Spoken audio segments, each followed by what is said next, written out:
Où est passée Delphine Jubilard?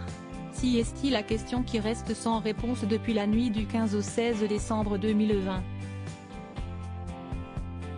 Après des mois d'enquête, son mari, Cédric Jubilard, a été mis en examen pour son meurtre aggravé et placé en détention en juin 2021. Alors qu'une demande de remise en liberté a été formulée par ses avocats, cette dernière a été refusée. Depuis, les soutiens du père de famille se font très discrets. Dans les colonnes de Elle, vendredi 13 août 2021, un de ses représentants, Jean-Baptiste Allary, est sorti du silence. Il se dit particulièrement agacé de voir son client derrière les barreaux alors qu'il n'a pas encore été jugé.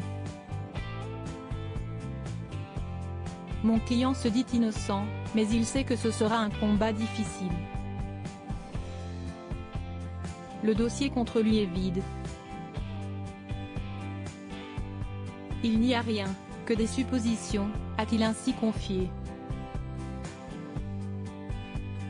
Seulement, de son côté, il a admis ne pas connaître la vérité. Mon travail, si est de vérifier que la justice française n'incarcère pas quelqu'un sans raison. Jean-Baptiste Allary a également évoqué le scénario d'une série américaine. Il y a ici présomption de culpabilité, et si est très grave.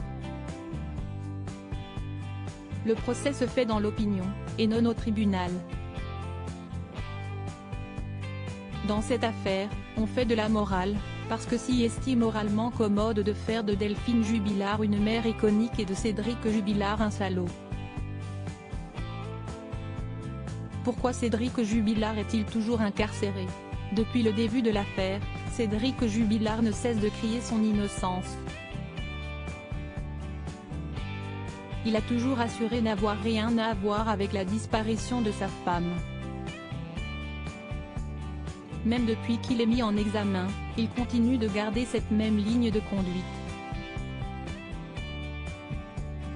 Pour l'heure, les juges ont décidé de le laisser en prison dans l'attente de son procès même si pour son avocat, cette mesure est totalement incompréhensible.